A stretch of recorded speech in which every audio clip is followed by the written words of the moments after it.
Muy bien, pues muy buenas tardes a todos. Bienvenidos a un evento más de la serie de conversatorios que ha venido organizando en las últimas semanas y meses Sí por México. Desde la conformación de esta organización de organizaciones Sí por México, en el grupo de Nuevo León, que le hemos llamado Sí por Nuevo León, en la cual están diversas organizaciones integradas a ese grupo, decidimos echar a andar una idea de este tipo de conversatorios con el doble propósito de ir entendiendo mejor cuáles son las prioridades que tiene la comunidad en los distintos temas de la agenda política y por otro lado tener un archivo, un compendio de los temas estos relevantes que menciono que le puedan ser presentados a los candidatos a los distintos puestos de elección popular, desde para orientarlos, haciéndoles saber las intenciones y las prioridades y la visión que la comunidad tiene, hasta después plantearles y exigirles resultados en esa materia. De tal manera que este es el cuarto o quinto conversatorio que tenemos. Lo que acostumbramos, bueno, es tener en vivo este evento, como lo estamos teniendo en este momento. También lo grabamos y lo transcribimos y luego lo circulamos pues, en redes sociales o físicamente a personas que consideramos interesadas. Y creo que hemos sido muy exitosos. Normalmente tenemos un grupo de 30, 40 gentes en el evento en vivo, pero sí tenemos cientos de personas que se dediquen, que lo han seguido en las redes sociales a través de las últimas semanas. Lo que queremos tratar es el tema, digamos, hablándolo genéricamente, el tema de seguridad. Y la idea que yo quisiera compartirles en esta introducción es de que a mí me parece que el tema de seguridad ha tenido unos grandes cambios en los últimos 30, 40 años. Y me parece que el gran cambio ha sido de que finalmente, y destaco lo de finalmente, la comunidad en general, la ciudadanía, ha tomado conciencia de la relevancia que tiene la seguridad como bien público. Es un bien de todos, es un bien social. Probablemente en el pasado la idea que se tenía de seguridad del policía era de que, bueno, alguien que ponía cierto orden cuando se encontraba algún borracho, o había que detener a un infractor de tránsito, o a lo mejor detener a alguien que se había robado algo por ahí. Pero no había la idea como ahora se tiene de que estamos hablando de un bien público que requiere una visión, una parametrización, un plan, un programa de trabajo que incluye aspectos de tipo, yo diría, científico, que se requieren profesionales dedicados a esa materia, de tal manera que en los últimos años y cada vez más la seguridad ha tomado otra relevancia que seguramente la debería haber tenido siempre, pero la conciencia no la teníamos. Y qué bueno que esto ha ocurrido. Y una muestra de que ha ocurrido es de que este panel de lujo que tenemos hoy en la tarde y que yo me permitiré presentar, pues es un panel conformado por 3 profesionales que son profesionales de esto, que son profesionales de la seguridad, que todos tienen una gran preparación académica, una trayectoria, inclusive con investigaciones en instituciones internacionales que tienen que ver con el asunto, que han impartido cátedra y que han hecho trabajos y hacen trabajos muy relevantes. Si este panel lo hubiéramos presentado hace 30 años, hubiera sido una cosa rarísima. O sea, yo diría que casi inexplicable. Pero hoy, dado esa conciencia que tenemos de que la seguridad es un bien público diferente y es un asunto de extrema relevancia para la comunidad, es que llegamos a cosas como esta, que tenemos este nivel de tratamiento del asunto. Eso es lo que yo quisiera compartirles como introducción y me paso directamente a la presentación de quienes nos acompañan hoy en la tarde y que nos da muchísimo gusto y como lo comentábamos, pues es un evento de súper primera que tenemos la fortuna aquí en Sí por Nuevo León y en Sí por México de contar con ellos. Primeramente quisiera presentar a Mayra Hernández. Ella es abogada y maestra en gestión pública por el Tecnológico de Monterrey, con especialidad en seguridad e inteligencia financiera. Es titular de los diplomados en Finanzas Públicas, Ciudad Segura y Administración Pública en la Escuela de Gobierno y Transformación Pública del propio Tecnológico de Monterrey. Ha sido funcionaria durante más de 15 años en áreas de desarrollo político, finanzas y políticas públicas y seguridad. Es desde hace algunos años coordinadora de las iniciativas del Sistema Metropolitano de Justicia Cívica y Policía Metropolitana de Investigación. Mayra, nos da muchísimo gusto que nos puedas acompañar esta tarde y también ella nos hará el favor de coordinar esta mesa que vamos a tener a continuación. También nos acompaña Marian Rivera, quien es abogada por el CIDE, el Centro de Investigación y Docencia Económica de la Ciudad de México, y es maestra en Derecho por la Universidad de Harvard. Desde el verano del 2018 es investigadora senior en una organización que se llama World Justice Project México, que recientemente se ha oído porque pues, en prensa han salido estos informes que esta organización publica frecuentemente, y codirige un programa sobre investigación del delito y profesionalización policial. Muchas gracias, Marian, por estar con nosotros. Y finalmente, Lilian Chapa Colofón. Ella es licenciada en periodismo por la icónica Escuela de Periodismo Carlos Septién García, con estudios en prevención del delito a nivel local por la Universidad de Chile. Es analista en políticas de seguridad pública con experiencia en México, Honduras y Colombia. Actualmente es investigadora senior del World Justice Project y editora del blog sobre política de seguridad de la revista Nexus y columnista en la revista Gato Pardo. Lilian, muchas gracias por estar con nosotros. Así que como verán, Mayra, Marian y Lilian son excelentes profesionales en una materia que es de gran relevancia para todos nosotros y pues muy agradecidos en que estén con nosotros esta tarde. Adelante, y yo con esto pues, termino mi presentación. Gracias. Muchas gracias, Humberto. Pues bueno, saludo a todos los que nos acompañan el día de hoy y pues bueno, también saludo a unas grandes aliadas impulsoras de la reforma policial en México, a Lilian Chapa y a Marian Rivera, que el día de hoy nos están acompañando aquí. Y pues bueno, ya veo que se están integrando varios integrantes y también veo a varios policías de investigación. Bienvenidos. Y yo le pediría apoyo a esta iniciativa de Sí por Nuevo León, que nos apoyaran justamente un video que ha preparado el World Justice Project sobre la reforma policial que está pendiente en México. Los delitos que se investigan en México son una rareza estadística. De los 33 millones de delitos que se cometieron en 2018 en México, el Ministerio Público tramitó solo 2.2 millones de denuncias, 6% del total.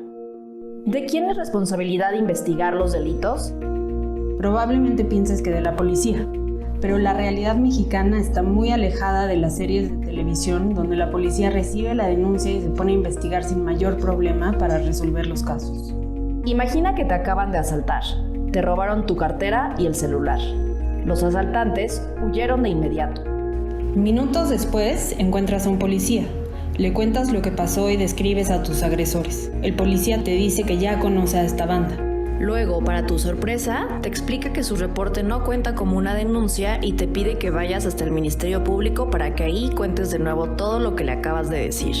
Pero tienes que llegar al trabajo a tiempo o te descontarán el día y no puedes darte ese lujo. Tus deudas se acumulan y además tendrás que reponer tu celular. Al final, decides no ir. Para la autoridad, ahora tú tienes parte de la culpa porque no denunciaste.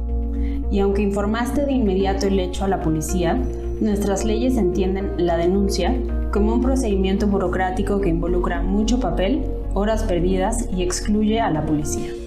Y así empieza la trampa de la impunidad en México. La policía solo puede investigar si se lo ordena el Ministerio Público y este solo se lo ordenará si la víctima acude a sus oficinas a denunciar. En este caso, te robaron el celular. Lo más probable es que lo dejes ir. Pero ¿qué pasa, por ejemplo, con los casos de desaparición, homicidio y feminicidio? Incluso en estos delitos tan complejos, la trampa de la impunidad funciona igual. Aun si los familiares de las víctimas logran atravesar el laberinto de la denuncia, ello no significa que la investigación iniciará enseguida, que dará resultados o que siquiera se llevará a cabo. De hecho, la mayoría de las carpetas de investigación iniciadas terminan archivadas. En el sistema actual, las investigaciones son procesos burocráticos que obstaculizan la búsqueda de evidencia. Por eso, las víctimas indirectas terminan haciendo las investigaciones. Las reglas del juego tienen un problema fundamental y no nos hemos atrevido a cambiarlas. Primero, la policía necesita un papel más activo en la investigación del delito y que esta tarea no dependa del Ministerio Público. Y para ello necesitamos policías confiables, capacitadas, bien pagadas y con derechos laborales que hoy no tienen. Cada estado y ciudad deben tener una policía de investigación que pueda pedirle directamente al juez de control la autorización para realizar actos de investigación que hoy pasan por el Ministerio Público. Pero ¿cómo confiarle a la policía la tarea de investigar después de tantas noticias de corrupción y brutalidad? Por eso, proponemos que la legislación diga cómo deben realizarse todos los actos de investigación, de manera que aporten evidencia legal y confiable, con total respeto a los derechos de la persona detenida o imputada. Una buena policía cuesta. Los gobiernos locales deben responsabilizarse de su policía, apostando por prestaciones sociales, incentivos laborales, capacitación y equipamiento financiado con recursos públicos propios. Es hora de reconocer que si queremos mejorar el acceso a la justicia en México, necesitamos mejores policías en todo el país. No habrá paz sin la policía.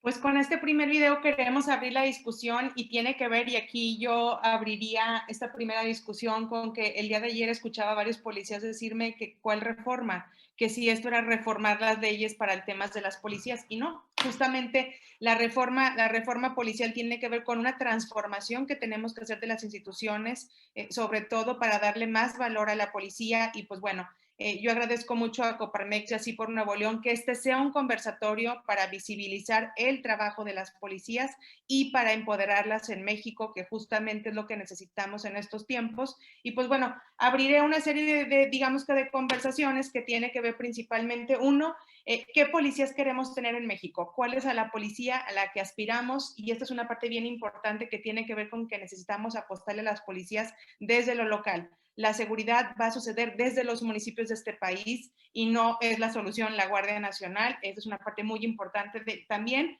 Eso tiene que obligarnos a los gobernantes, sobre todo, a asumir su responsabilidad constitucional en materia de seguridad, donde tienen que tener policías más fuertes, más profesionales, y también a que los recursos se inviertan justamente primero en la policía y no primero en los fierros. Entonces, yo abro esta primera discusión para que Lilian nos pueda compartir qué es la reforma policial, que no es una reforma a un código, que no es la reforma al 21 constitucional y que implica cómo podemos apostarle desde cada uno de nosotros. Adelante, Lilian.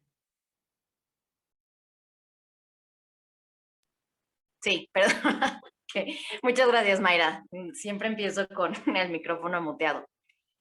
Bueno, pones un gran tema sobre la mesa, Mayra, y antes de entrarle al tema de qué es la reforma policial, yo les quiero poner un poco dos datos de contexto. Lo primero es que hoy sabemos que 95% de las carpetas de investigación que se inician en México corresponden a delitos, a delincuencia común. No son temas que tengan que ver con el crimen organizado, sino son robos, en su mayoría robos, también fraudes, lesiones, que afectan a la mayoría de la población. Por supuesto que temas como homicidio, secuestro y delitos contra la salud y otros como robo de combustible, tráfico de armas, que son del orden federal, por supuesto que afectan y tienen un impacto muy grande, pero lo que afecta a la mayoría de las mexicanas y de los mexicanos, a personas de a pie, a personas de negocios, es la delincuencia común y corriente. Ese es un gran dato. Y por otro lado, en el World Justice Project tenemos como parte del índice de Estado de Derecho en México, que se desarrolla desde hace 3 años, en el mundo entero tiene mucho más tiempo este índice desarrollándose, se hace una encuesta a población en general. Y entre las preguntas metimos una, porque queríamos saber con qué tipo de autoridad tiene más contacto la gente que hizo una llamada de emergencia. Y gracias a esos datos de la encuesta a población en general, tenemos la certeza de que al menos 7 de cada 10 llamadas de emergencia que son respondidas en persona por una autoridad son precisamente atendidos por un integrante de las policías municipales.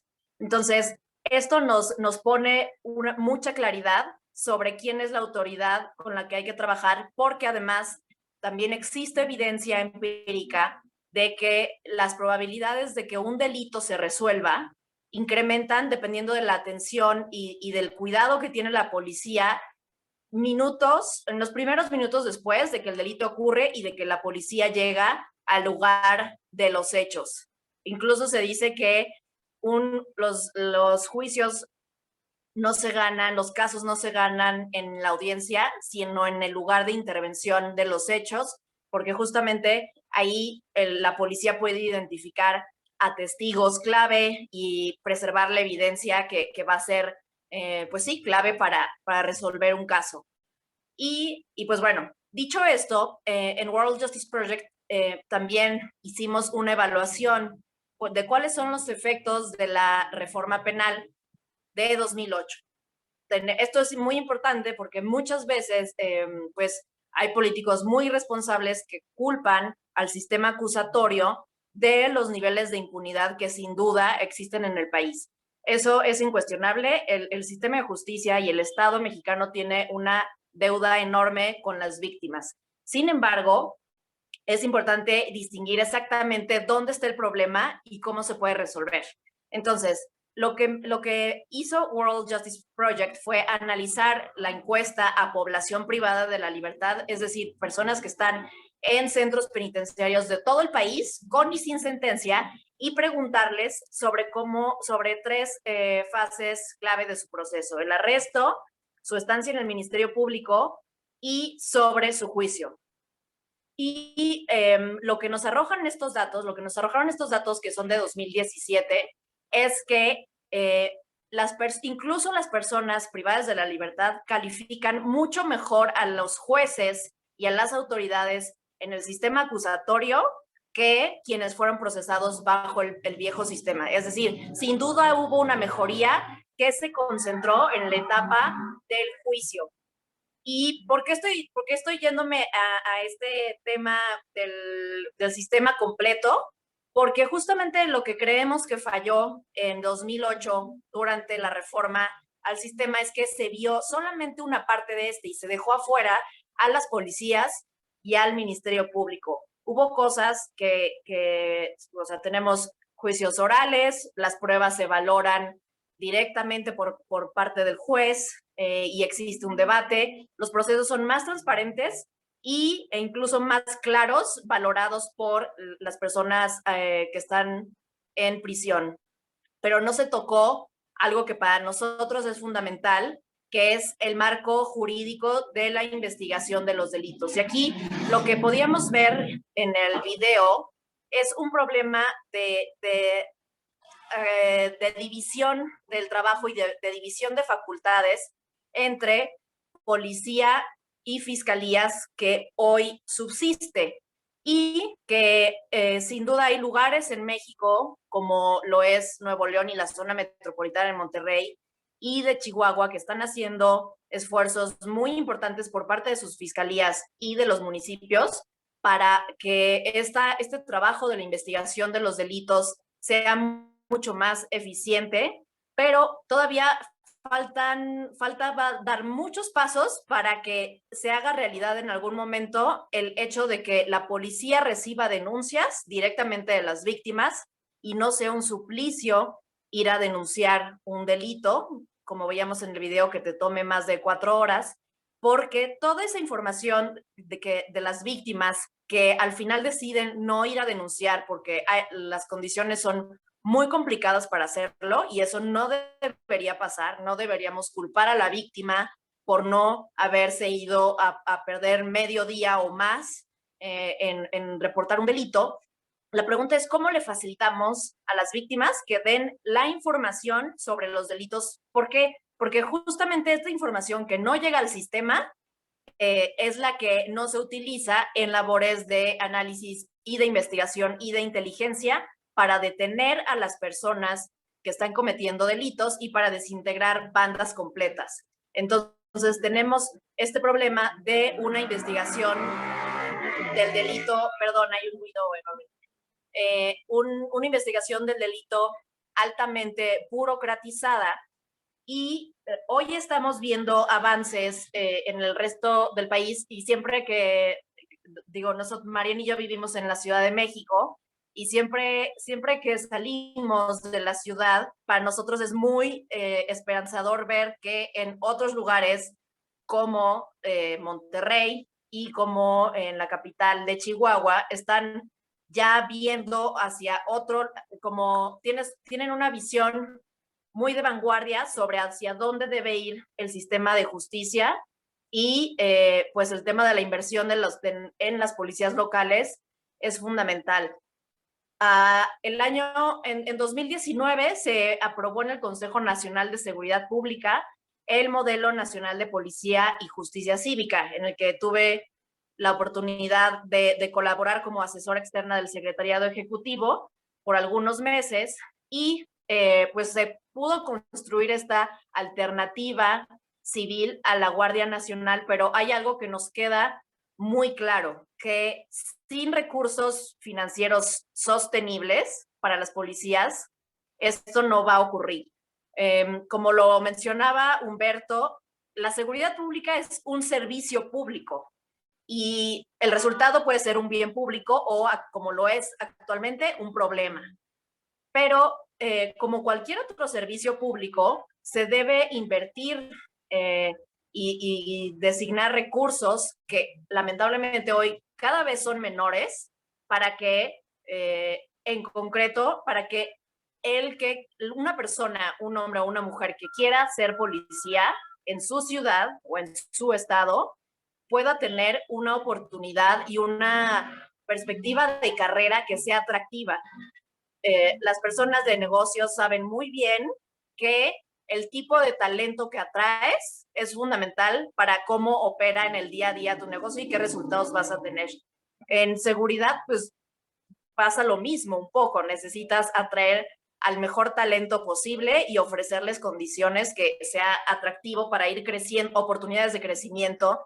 Y las carreras policiales en México hoy en día no ofrecen eso. Hay cambios que están registrándose también, por ejemplo, en Nuevo León, este tema del Fondo Municipal de Seguridad Pública, que es una gran idea, y que lo que se intentó hacer es que se diseñe un derecho de policía, es decir, como un impuesto de policía que se destine directamente y que esté etiquetado a las policías estatales y municipales. Y pues bueno, hay mucho por hacer, y yo quiero abrir pues con esto la discusión para no tomarme más tiempo y no acaparar el micrófono. Espero, Mayra, que ponga un tema sobre la discusión, porque yo sí creería que, o sea, que para que no dependamos de tener fiscales que son muy abiertos. Hoy en día en Nuevo León tienen ustedes un fiscal de lujo que es atípico por sus ganas de colaborar con la policía y estar en el terreno y conocer a las policías municipales, y en Chihuahua pasa algo similar. A mí lo que me preocupa es que en algún momento, cuando el fiscal se vaya, ¿qué va a pasar con la policía de investigación en los municipios?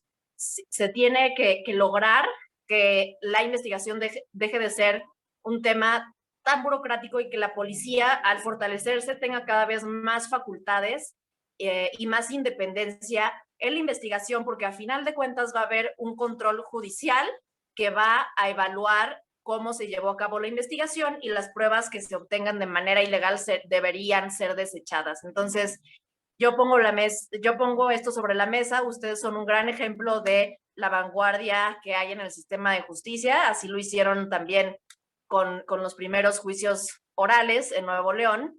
Y yo creo que hay una gran oportunidad de que ustedes muestren que nos urge hacer policía y hacer investigación del delito de otras formas, pero que cuesta y que es un servicio público que implica destinar recursos de manera transparente y con rendición de cuentas. Muchas gracias, Lilian. Sí, justamente creo que ese es el área de oportunidad hacia donde tienen que ir las policías. Es todo el tema de que hablamos de las capacidades policiales, de cómo enfocar a la policía sobre todo en atender la demanda de los servicios que hay en una comunidad y cómo se traduce esto en un costo-beneficio, que tiene que ver principalmente con disminuir la percepción de inseguridad, aumentar la percepción de confianza en la policía. Y pues bueno, yo le cederé ahora el uso de la voz a Marien para que Marien nos platique un poquito de cuáles son los retos que nos enfrentamos, digamos que para impulsar la reforma policial. Muchísimas gracias, Mayra. Pues bueno, Lilian me quitó muchas ideas de la boca. Creo que hizo una explicación muy comprensiva de qué se trata esta idea general de la reforma policial que urge en este país. Pero ciertamente, y coincido con lo último que dice Lilian, creo que es, bueno, por un lado, impresionante lo que han logrado hacer del país en el mejoramiento de sus policías municipales y en cómo han impulsado a que estas policías desarrollen sus propias unidades de investigación y que estén abriéndose espacios cada día más amplios en las fiscalías para investigar delitos cada día más complejos. En verdad es pues de admirarse lo que está sucediendo en Chihuahua, lo que está sucediendo en algunas ciudades de Nuevo León. Y justamente creemos que siguen siendo pues ejemplos atípicos y son atípicos porque en el resto del país sí existe este entendimiento de que solamente las fiscalías tienen pues las facultades legales para participar, ¿no? en la investigación, no solamente en la conducción de la investigación, sino en la investigación material de los delitos. Y las policías municipales tienen un rol absolutamente secundario en el que solamente participan en la investigación. Uno, si el Ministerio Público así se lo pide, pero además en acciones muy desarticuladas, es decir, mediante ciertos oficios para realizar ciertos actos de investigación que no le dan una actuación autónoma y comprensiva pues para incidir en lo que está sucediendo en sus ciudades y para digamos, articular estrategias que verdaderamente ataquen los fenómenos criminales que suceden en esas comunidades. Y precisamente en este tema de cómo impulsar o pues apoyar a otras ciudades a que se animen a hacer lo que ya se hace en Nuevo León y en Chihuahua, pues sí se necesita clarificar ciertas cosas y clarificar ciertas cosas en el discurso, pero también en las leyes. Hay que reconocer, y ya decía Lilian que de los datos que surgen de la EMPOL, tenemos muy buena información de lo que se transformó y no se transformó con la reforma constitucional que nos hizo transitar de un sistema de justicia inquisitorio a uno de corte acusatorio. Muchas cosas mejoraron, pero lo que no mejoró, lo que no se tocó, fue la policía. Y no solamente no se tocó, sino que se hizo un modelo de seguridad pública y de justicia en el que se dejó fuera a la policía. Y eso de verdad que es una tipicidad en el mundo. México es uno de los pocos países en el que las fiscalías están a cargo de investigar los delitos. Y se sabe muy bien que la división de trabajo que mejores resultados ha dado es uno en el que la policía investiga, la fiscalía acusa y los jueces deciden con base en el debate que sucede entre la acusación y la defensa. Y en México, estas dos primeras funciones en la mayor parte del país sí están concentradas en las fiscalías. Entonces, la policía no puede recibir denuncias, ya decía Lilian. La policía no puede realizar actos de investigación a menos de que exista una orden expresa del Ministerio Público. Y a pesar de que el Código Nacional de Procedimientos Penales es explícito en decir que las policías pueden recibir denuncias y que pueden hacer actos de investigación como primer respondientes al menos, esto es obstaculizado por los ministerios públicos del país de manera sistemática. Y esto tiene que cambiar por muchas razones. Y ya explicaba muchas de estas razones Lilian, pero lo más importante es que estamos generando estrategias de seguridad pública con información imperfecta. Hoy en día, las fiscalías de todo el país construyen sus políticas de persecución penal y sus diagnósticos de inseguridad con base en el número de carpetas de investigación abiertas en las fiscalías y ministerios públicos y el tipo de delitos que sí se denuncian. Pero sabemos que, digamos, con sus distinciones en cada estado y en cada ciudad, hay una cifra negra altísima en este país, más de 80%. Entonces, estamos construyendo estrategias con el 20% de la información digamos que existe, ¿no? Entonces, no podemos, pues, apostarle a que esas estrategias van a ser exitosas si están construidas con información tan débil. Y esta es una de las razones principales por las que pues, es absolutamente indispensable repensar digamos, las funciones de la policía y sobre todo hacer un análisis bien serio sobre si sí se necesitan o no se necesitan reformas legales. Digamos, hoy tenemos un marco legal que como Nuevo León y Chihuahua lo demuestran, permite de alguna manera que las policías municipales desarrollen capacidades y desarrollen instituciones y facultades en áreas de investigación. Pero eso depende de convenios de colaboración, depende de acuerdos políticos y son excepciones. Y ese es como digamos, la idea con la que quiero cerrar.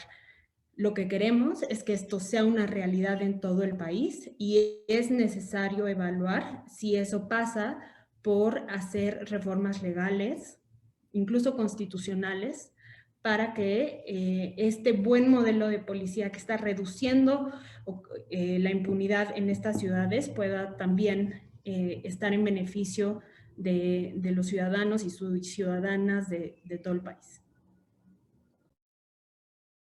Gracias, María. Justamente yo pondría aquí el foco en unos datos que nos tiene que permitir, pues, sobre todo visibilizar el por qué tenemos que apostarle a las policías que investigan.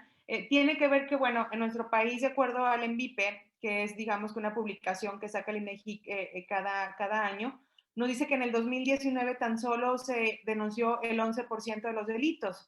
Pero cuando analizamos el por qué se analizó, solamente se presentó el 11%, también identificamos áreas de oportunidad y que aquí creo que es importante a los ciudadanos que nos están escuchando de su corresponsabilidad, que tiene que ver con que el 37% de los ciudadanos creemos que es una pérdida de tiempo denunciar.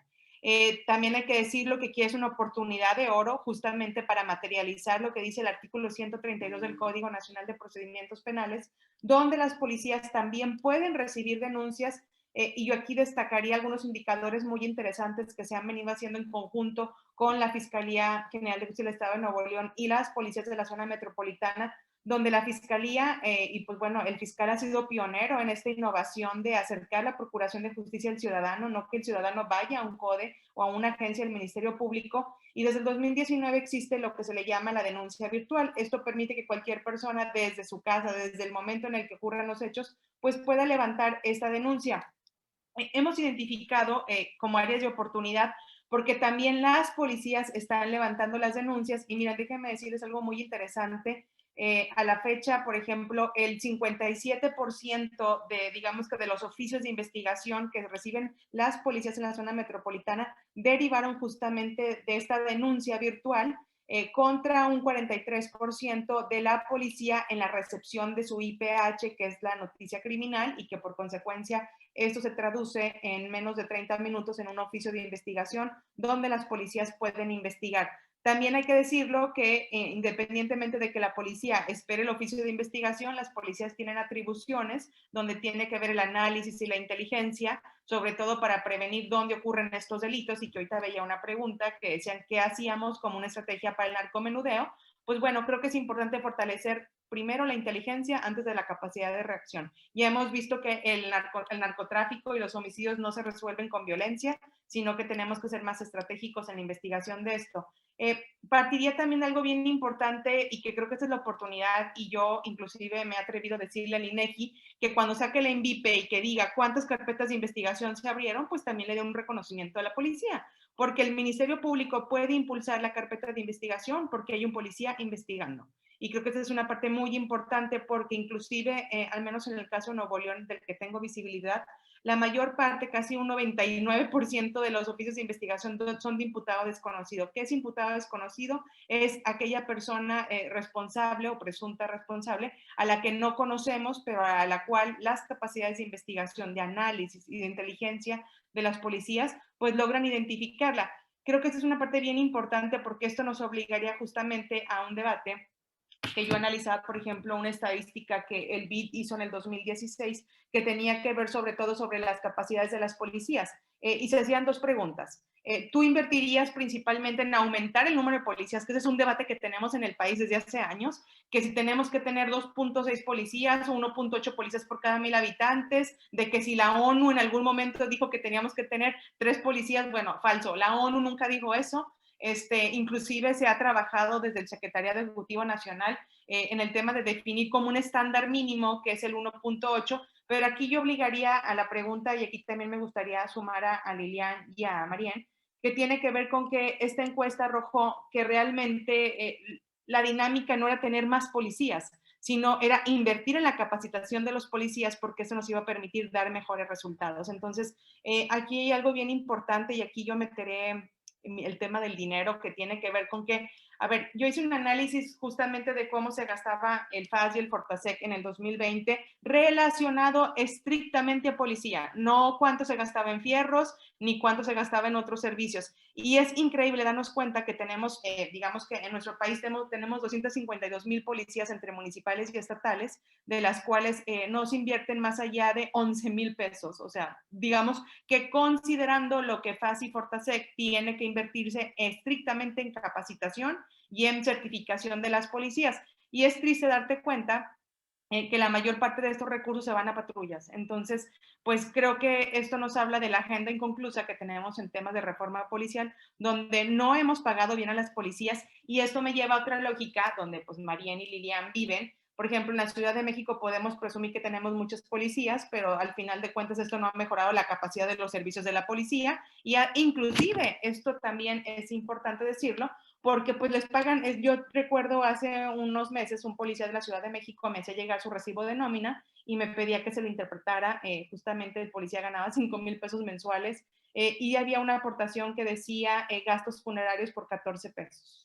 Eso fue muy lamentable, darnos cuenta que la vida de un policía vale más en vida que muerto. Entonces, yo abro esta discusión justamente pues para decir si realmente ocupamos tener más policías o ocupamos tener mejores policías en la parte que tiene que ver con que la inversión en seguridad en policía, justamente, que también la OSD nos pone un indicador que en nuestro país, digamos que en promedio es casi el 65%, y pues bueno, en México no llegamos ni al 40% de la inversión del gasto en policía. ¿Por qué? Porque se priorizan los fierros. Cuando alguien me pregunta qué quiero decir con los fierros, se compran primero patrullas antes de contratar policías. Entonces, aquí yo abro la discusión, y adelante, Liliana. Muchas gracias, Mayra. Sí, justo como lo dices, en la Ciudad de México tenemos la policía más grande del país, y hay gobernantes que se jactan de ello como si eso fuera o implicar un resultado en sí mismo, y claramente no lo es. la Policía de la Ciudad de México tiene una de las peores evaluaciones en confianza de lo que recopila cada 3 meses la encuesta que hace el INEGI de Seguridad Pública Urbana y también anualmente en ENVIPE. Entonces yo creo que aquí sí valdría ser válida esta regla de más vale pocos y buenos que muchos y malos, y pues naturalmente no es un indicador con el que se evalúe a sí misma la policía, el de la confianza, pero yo, no, como lo decía Mayra, no imagino uno más importante, y es justamente uno de los temas uno de los 4 pilares del Modelo Nacional de Policía y Justicia Cívica era justamente la medición. El primer pilar es establecer indicadores de resultados que le sirvan a la policía para cada semana hacerse una autoevaluación con jefes de sector. Esto se hace en reuniones que algunas policías como Ciudad Neza, que por cierto han subido muchísimos puntos en términos de confianza, siendo un estado y una ciudad complicada. Ellos tienen su junta de mandos todos los días, a las 7 de la mañana están evaluando los resultados del día anterior.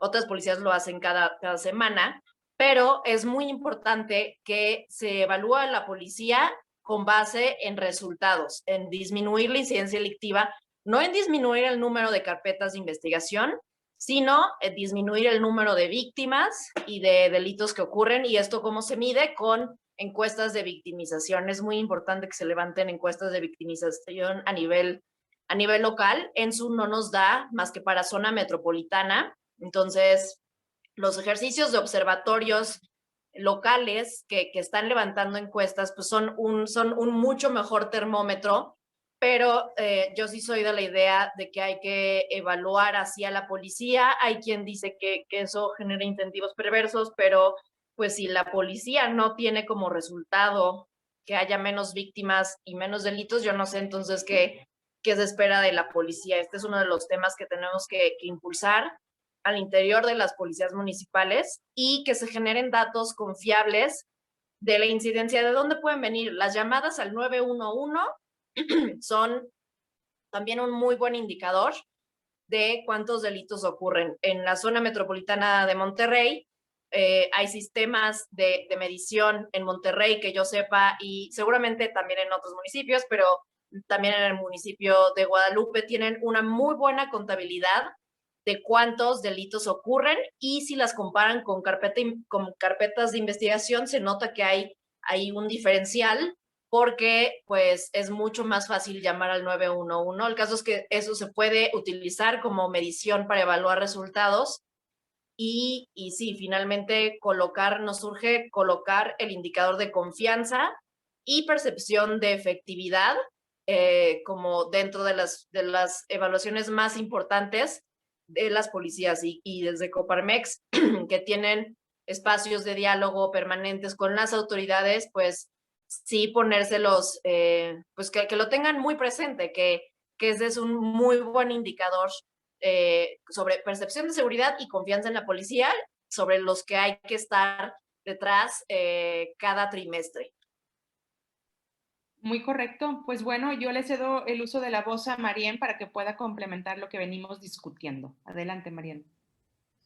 Muchas gracias, Mayra. Pues mira, yo me gustaría cambiar un poquito de tema, o más bien regresar a algo que mencionaste, que me parece, bueno, a mí me parece apasionante, la verdad, y es todo el tema de cómo facilitarle la denuncia a las personas que son víctimas de un delito. Y sí, efectivamente, en Nuevo León y en muchas ciudades del país se están implementando esquemas en los que existe la posibilidad de que las personas puedan hacer denuncias virtuales. Estos modelos tienen pues casos más exitosos que otros. Existen, ¿no?, varios casos, varias experiencias en los que en realidad no hay una intención pues real de las fiscalías de generar acceso. Ya te contaba yo, Mayra, de mi experiencia denunciando un delito en el que me pidieron la ratificación de la denuncia, aunque eso se acabó con el viejo sistema de justicia, pero que sigue siendo una realidad en muchas ciudades de este país. Y este tema de la ratificación de la denuncia, este tema de la obstaculización constante y sistemática de la denuncia tiene que ver mucho con pues un tema de voluntad política. Si se facilita o no se facilita la denuncia para las personas que son víctimas de un delito, también tiene que ver con si suben o no suben los números de incidencia delictiva en una ciudad. Y eso pasa por pues una relación entre fiscales y gobernadoras o gobernadores en los que, digamos, la fiscalía sirve como una especie de válvula de escape, ¿no? Y entonces un fiscal es capaz de regular qué tanto se le comunica a la ciudadanía de lo que pasa en su comunidad, independientemente de lo que en realidad sí está sucediendo. Entonces, a mí sí, yo tomo este tema de la denuncia virtual con, digamos, con un poquito de escepticismo. Estoy convencida de que hay muchos lugares donde sí está funcionando y está funcionando bien, pero digamos, intersecta con otro tema que es un tema de accesibilidad, pues, de acceso a internet, ¿no? Digamos, hay muchísimas personas en este país que batallan para tener datos, para enviar un WhatsApp a sus familiares para saber que llegaron bien al trabajo, que llegaron bien a su casa, ¿no? Y que una videollamada pues simplemente no está cubierto por su plan de teléfono, y entonces ese tema me parece que es un tema que hay que tomar en cuenta y que, digamos, es una herramienta muy importante, pero no hay que descuidar, digamos, la realidad de las personas que todo el tiempo están siendo víctimas de un delito, un día sí y un día no, ¿no? Y conectado con esto, me regreso también a un tema que mencionaba Lilian al principio en su primera intervención, y es algunos de los datos que hemos recabado desde World Justice Project en este índice de Estado de Derecho que se hace pues para medir, ¿no? Qué tan bien o qué tan mal estamos en México.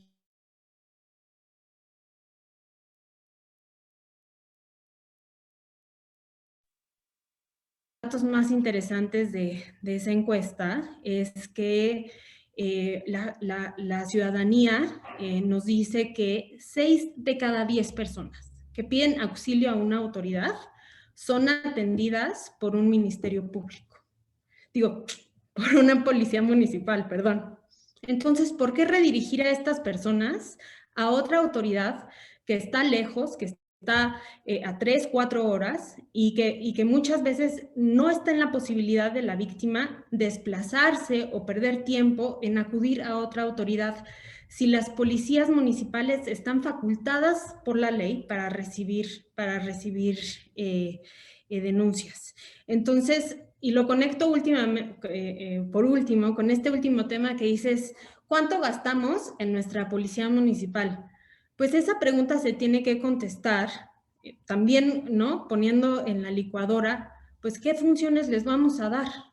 Si están en las calles actuando como espantapájaros, pues en realidad, pues ese cálculo, esa inversión es una. Pero si están en las calles atendiendo a los ciudadanos, dándoles seguimiento a las denuncias que los ciudadanos hacen, ¿no? Como verdaderamente observando lo que pasa en comunidades y reaccionando a lo que pasa en sus comunidades, entonces el cálculo es otro, entonces la inversión es otra. Y eso me parece que también se debe poner pues en la ecuación. Sí, justamente creo que es una parte bien importante, y yo aquí hablaría de aquí una pregunta que hace un policía, justamente un policía municipal de este país, que tiene que ver justamente con que si eso depende de la voluntad política o cómo podemos obligar a través de una ley a que los gobernantes hagan esto. Miren, yo les voy a partir de algo, y creo que los que no son de Nuevo León pues podrán un poquito aprender de cómo mover las voluntades políticas. En Nuevo León tenemos, digamos que autoridades corresponsables, al menos los alcaldes de la zona metropolitana, ellos lo han dicho desde el principio, ya aprendieron las lecciones del pasado y es no improvisar con la seguridad. Entonces, esto tiene que ver con la voluntad política. Yo me atrevería a decir que el 90% de la transformación de la policía tiene que ver con un tema de voluntad política, donde el gobernante entienda que el mejor incentivo o la mejor manera de trascender, digamos que más allá de sus 3 o sus 6 años de gobierno, es apostar en la policía. Y también el costo-beneficio en términos monetarios es más rentable invertir en policías que andar gastando el dinero en otras cosas que no traen servicios o esta provisión que hablaba Humberto Treviño del tema de los bienes públicos. Yo les diría también algo y justamente la tortura por la que pasó Marien, ahí estábamos mensajeándonos, donde Mariente tuvo que esperar no sé cuántas horas en la agencia del Ministerio Público para que le pudieran levantar la denuncia. Y esto es bien importante porque también hay varios policías que dicen, ¿ya puedo tomar yo la denuncia? Claro, o sea, por eso creo que hay que empoderar cada vez más a la policía. La policía tiene un rol importante, digo, independientemente de que algún día logramos reformar el artículo 21 constitucional, la policía tiene este rol importante, sobre todo de cercanía y de proximidad. Es la que conoce, es la que entrevista a los testigos, es la que recolecta indicios y a su vez es el que le lleva la información al Ministerio Público. Entonces, esa es una parte bien importante. Y yo retomaría algo porque he escuchado pues a varios colegas en el país decir, oye Mayra, mándame tu convenio, inclusive de que mándame a tu fiscal, ¿no? Si quieres también para ponerlo en otros estados. Miren, si mi fiscal se pudiera duplicar por 32 estados, bueno, creo que tendríamos policías de investigación, pero esto habla principalmente de entender la colaboración. Entonces, el fiscal general de justicia de Nuevo León entendió lo que era colaborar con las policías y él siempre lo dice. Este es un tema justamente de cómo pueden ayudar a las capacidades de investigación, sobre todo para que los delitos no queden impunes. Es muy frustrante para el ciudadano decir, pongo mi denuncia y luego ¿qué pasa? Entonces, esto es lo que hace la Policía Metropolitana de Investigación y una parte muy importante de este convenio es que el mando y la conducción, que está plasmado textualmente en el 21 constitucional, el fiscal lo entiende como un trabajo en equipo, en coordinación entre policías y ministerios públicos. Entonces, creo que es importante esto y también de dejarnos de formalismos, donde al final de cuentas las policías, y tiene que importarnos el trabajo del policía en calle, pero también el cómo le garantizamos el acceso a la justicia a las víctimas. Entonces, con esto yo le cedería a Humberto, que seguramente trae varias inquietudes, para dejarle el uso de la voz. Adelante, Humberto. Muchas gracias. Oye, no, mira, a lo mejor es un tema que no está directamente asociado con lo que muy bien ustedes han explicado, pero yo no quisiera dejar de pasar la oportunidad sin plantearlo. Así como decíamos de las cosas que han cambiado con relación a la percepción de seguridad, también es muy importante reconocer que los delitos, la naturaleza de los delitos también ha cambiado. Entonces, hace poco, por un caso personal de una amiga que fue robada en un banco, que le vaciaron su cuenta bancaria, le bajaron 150,000 pesos donde está ahorrando para un pago en un banco. Claramente es delincuencia organizada hacia adentro de la organización. Y por eso me puse a revisar los informes de Conducef en el estado de Nuevo León. Oye, me quedé impresionado. Estamos hablando de miles de casos. Estamos hablando de decenas de millones de pesos que también se roban sin contacto físico del delincuente con la víctima. Y parece ser que fuera del ámbito de la policía. Ahora, que si esta persona o cualquiera se presenta a su banco a hacer una reclamación o una denuncia, lo que puede hacer es una aclaración. O sea, los bancos hábilmente, porque tienen buenos abogados, el formato que dicen, el cliente se presentó a solicitar una aclaración, no una denuncia. Entonces, también va a haber muchos delitos que ni siquiera se denuncian o se llegan a materializar, digamos, en una vía de justicia, porque igualmente es engorrosísimo. Esto está creciendo. Y entonces es cierto, ahorita en el video veíamos de una persona que le robaron la cartera y un celular, y que bueno, que no lo denunció. No, pero en este caso estamos hablando de una persona que le robaron sus ahorros sin salir de su casa y que le vaciaron la cuenta en 2 transacciones. ¿Eso en qué ámbito está? ¿O eso no corresponde, digamos, a esta especialidad de ustedes en materia de seguridad? Porque la otra cosa es de que como es un delito federal, pues es una especie como de un misterio, ¿no? Un delito federal, híjole, mano, confusión, mejor ni me meto. Ese sería mi comentario.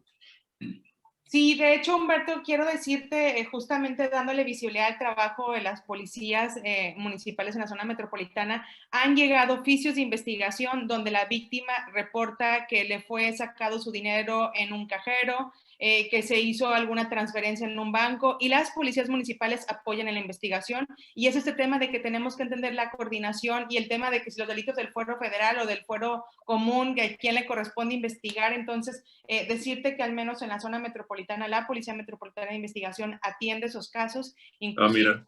nos han llegado varios. Entonces, si a tu amiga le vuelve a pasar algo, dile que con mucho gusto levante su denuncia en línea, o su primer policía que tenga cercana le va a recibir la denuncia, y esto va a ser abocarse a la investigación.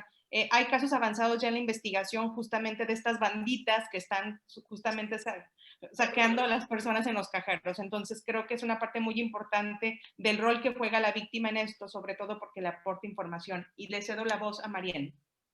Ay, gracias, Mayra. Me parece, digamos, un tema importantísimo este que plantea Humberto.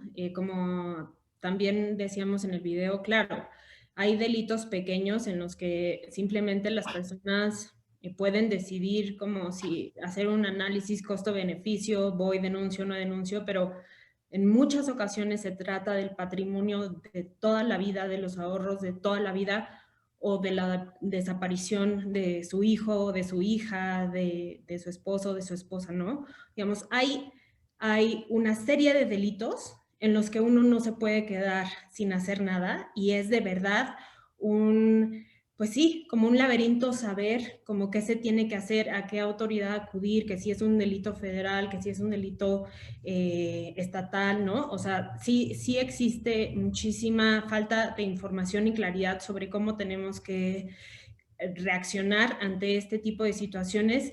Y lo que es interesante de la experiencia, por lo menos de la que conocemos en Chihuahua, es que las policías municipales, bueno, la Policía Municipal de la ciudad de Chihuahua está creando unidades de investigación y de inteligencia, especialidades en ciertos delitos, ¿no? Que no tienen que ver con como el contacto que tiene la persona que es víctima en la calle, sino con la complejidad y con un fenómeno criminal específico. Y están generando información todo el tiempo, análisis, y esa información se convierte en, digamos, un archivo que pueden llevar directo a las fiscalías, y la fiscalía ya se encarga de litigarlo. Pero por supuesto que las policías municipales pueden involucrarse en la resolución de este tipo de delitos que son mucho más complejos, incluso cuando se trate solamente de una colaboración con Fiscalía General de la República. Gracias, gracias. Adelante, Lilian. Gracias.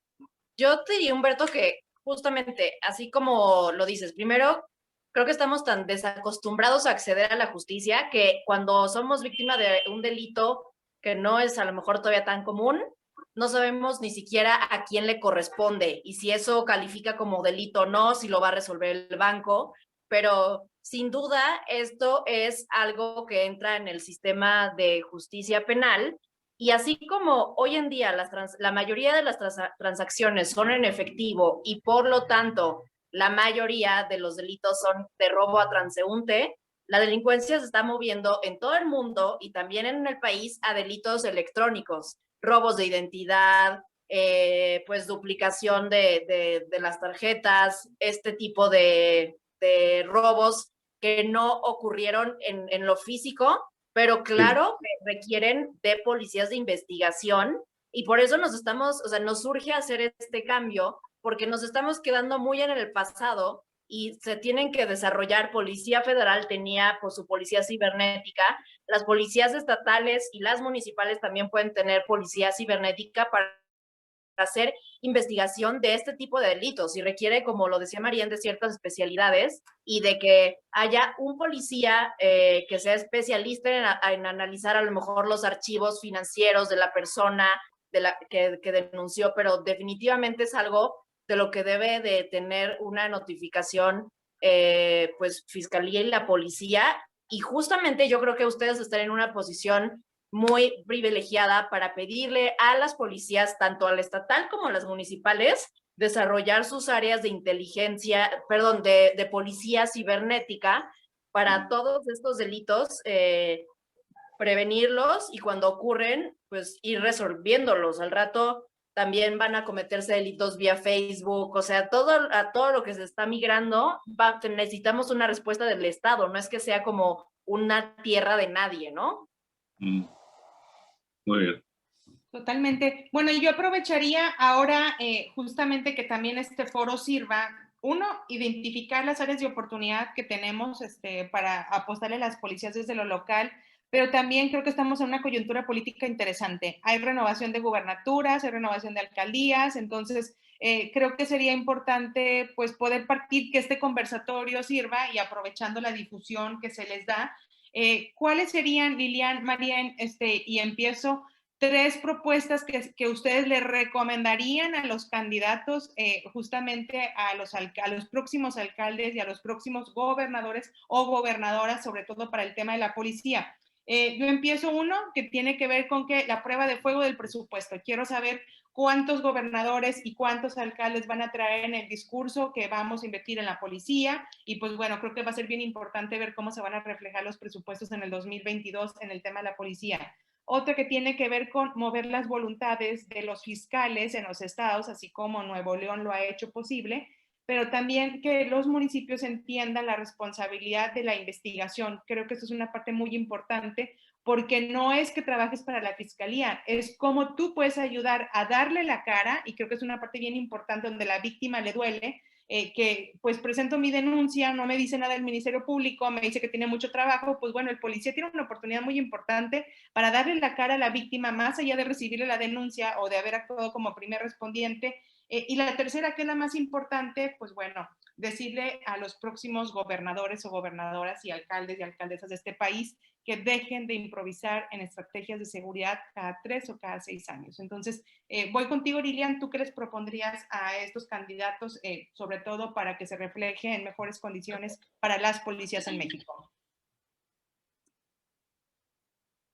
Híjole, pues yo creo que yo aprovecharía sobre todo la posición que tienen los integrantes y asociados de Coparmex para exigir temas de transparencia en el gasto público, o sea, que cualquier persona que aspire a gobernar el estado o alguna presidencia municipal muestre cuál es como su plan para fortalecer a las policías, pero no de buenas intenciones, sino en términos de cuánto le van a invertir y de dónde van a salir esos recursos, considerando que ya no hay un subsidio federal que era muy importante, que es el Fortaseg, cómo lo van a suplir, porque eso lo vamos a vivir muy dramáticamente este año. Se van a quedar muchas policías sin un pedazo grande de su presupuesto y pues yo propondría pues que haya mesas, si acaso mensuales, con ustedes para ir revisando objetivos específicos de reducción de incidencia delictiva, trabajar mucho con objetivos muy claros, no delincuencia y violencia en términos tan generales, sino poner metas claras y estarlas vigilando de manera periódica entre ciudadanía, ustedes y pues quien los gobierne próximamente. Y yo lo dejaría ahí, Mayra. Muy bien. Adelante, Marian. Qué buena pregunta. Pues creo que muy relacionado con el plan que ya mencionaba Lilian, todo esto debe de partir de un diagnóstico que se haga público sobre cuál es el estado, ¿no? Del estado de fuerza de la ciudad, del estado en general. Creo que partir de diagnósticos que sean revisables por especialistas y que sean de verdad estudiados por quienes van a hacer estrategias para modificar la realidad es importantísimo. Entonces, partir de eso. Y segundo, creo que sí, sin duda tener métricas sobre reducción de impunidad es importante, pero creo que lo más importante de todo es que alcaldes, alcaldesas, gobernadores, gobernadoras estén de verdad comprometidos en mejorar la calidad de vida de las policías y los policías de sus ciudades. Sin eso, no va a haber, digamos, resultados positivos en ninguna de las estrategias que se lleven a cabo o que se implementen. Y tercero, y relacionado con esto que acabo de decir, pues tiene que ver con dignificar en general, dignificar la labor de la policía. Y esto pasa por revisar cuáles son estas funciones, por comunicarle a ciudadanos y a ciudadanas cuál es el papel de la policía en su sistema de justicia. Sí hay que recordar que las policías municipales son la primera cara del Estado, la más accesible, la más evidente. Y si esa cara es una cara que es corrupta, que digamos que está cansada, que no tiene buenas condiciones de vida, pues entonces esa va a ser la percepción general del ciudadano respecto de su ciudad, respecto de su estado y respecto de su país. Entonces, creo que en las estrategias de seguridad pública, la policía y todas sus condiciones en general tienen que estar al centro. Justamente, y bueno, yo antes de cederle el uso de la voz a Iván Rivas, director de Coparmex Nuevo León, aquí hay unas preguntas que están haciendo muy interesantes en el live de Facebook, algunos policías que tiene que ver, uno de ellos pregunta, que es un policía de otra parte de este país, pregunta principalmente que los argumentos más recurrentes de los fiscales es que la policía no puede tomar denuncias y no puede investigar porque es deficiente. Bueno, decirles que la policía en Nuevo León, justamente en este esquema de coordinación de Policía Metropolitana de Investigación, la policía le aporta indicios relevantes al trabajo del Ministerio Público. Inclusive hace un par de horas esta coordinación metropolitana logró la captura de un objetivo prioritario que era generador de violencia en la zona metropolitana, y era un trabajo que tenía que hacerse. ¿Por qué? Porque estaba la carpeta de investigación sin moverse por el cúmulo del trabajo. ¿Cómo evalúa? Me preguntan también, ¿cómo evalúa la Fiscalía el trabajo de la PMI? Bueno, pues déjenme decirles que tengo el honor de hacer la evaluación, y en la plática que tuvimos con el fiscal, donde también Coparmex forma parte importante de este comité de evaluación, tiene que ver con que no evaluamos el trabajo del policía en investigación, evaluamos el 50% la eficacia de la investigación, que tiene que ver desde el rol que hace el policía en los actos de investigación, pero el otro 50% es cómo el Ministerio Público impulsa la carpeta de investigación una vez que el policía contesta los oficios de investigación, le aporta elementos, y por consecuencia eso se tiene que traducir pues en impulsar la carpeta, en lograr la orden de aprehensión y en sacar de circulación a estos generadores de violencia. La última pregunta que dice, ¿cuánto dinero en relación al porcentaje del PIB se debería de invertir en seguridad? Miren, aquí yo les quiero decir algo bien importante, que no es cuánto le invertamos, es cómo gastamos. Hay mucho dinero, digamos que gastándose en el país, digo, simplemente les pongo de ejemplo, el año pasado tuvimos 100,000 millones de pesos para gastar en seguridad entre FAS y Fortasec y Fortamun, y pues no vemos que se hayan bajado los índices delictivos, ni tampoco vemos que se le hayan mejorado las condiciones a las policías. Entonces, tenemos que dejar de estar con el discurso en el que si hay más delitos hay que gastar más, o si hay menos, o si el tema del gasto tiene que impulsar a aumentar, digamos, que el gasto por los delitos. No, eso es un tema, una lógica totalmente distinta. Yo soy de la idea de que si tienes 5 millones de pesos, pienses, y siempre de regreso, yo he tenido debates en Twitter donde le digo a la gente, si tú fueras el tesorero o el alcalde, ¿dónde tomarías la primer prioridad? Inclusive he encontrado a irresponsables, perdón por la palabra, donde dicen, yo ya invertí en la policía el año pasado, ya no ocupo invertir este año. O te lo dicen, yo ya compré para las patrullas, y la policía, bueno, la policía después. O sea, no. Entonces creo que esa es una parte bien importante de la lógica del gasto, tiene que producir eficiencia y sobre todo tiene que convertir en mejores indicadores. Las demás preguntas, pues bueno, ahorita Lilian, Marién y yo nos metemos al live de Coparmex y empezamos a contestarlas para que no queden inconclusas, y pues bueno, decirle al auditorio y a los candidatos que nos estén escuchando que Lilian, Marién y una servidora nos ofrecemos gratuitamente asesorarlos en sus propuestas de seguridad y acompañarlos cuando sean gobernantes en ese tema para que no improvisen con la seguridad. Así que, pues muchísimas gracias por esta oportunidad, y yo les cedo el uso de la voz a Iván. No, al contrario, pues gracias a ustedes, porque realmente estamos capturando la esencia de por qué estamos haciendo estos conversatorios. Estos conversatorios de Sí por México son específicamente para esto, para platicar con especialistas como ustedes y que escuchen nuestros candidatos por dónde tenemos que ir. Y nos quedó muy claro que fortalecer a los policías es uno de los caminos entre muchos otros, pero es uno de los principales caminos que tenemos que hacer, y los otros caminos pues ya se podrán acercar con ustedes. La verdad es que Marién, Mayra, Lilian, siempre Humberto, un gusto que nos acompañes, pero eso es lo que va a queda todo este conocimiento, esta riqueza en todo lo que nos platicaron el día de hoy, para que cuando tengamos los conversatorios, los debates con los candidatos, podamos exigirles y podamos. La última pregunta en un resumen perfecto de lo que estamos buscando con los conversatorios. No sé si quieras hacer algún comentario, Humberto. Si no, yo agradezco muchísimo a cada una de ustedes. No, yo también agradecerles, realmente muy, muy buen evento y felicidades a las tres. Y también nada más que estén pendientes de Sí por México Nuevo León. Vamos a seguir teniendo conversatorios, vamos a empezar a platicar con los candidatos. De verdad, Marién, Mayra, Lilian, seguimos en contacto. Muchísimas gracias. Mayra, un gusto y un saludo cordial de parte de todo Sí por México Nuevo León, de Coparmex Nuevo León, y que tengan muy buena tarde a todos. Muchas gracias por la invitación. Gracias, hasta luego. Muchas gracias. Gracias a ustedes, nos vemos. Bye.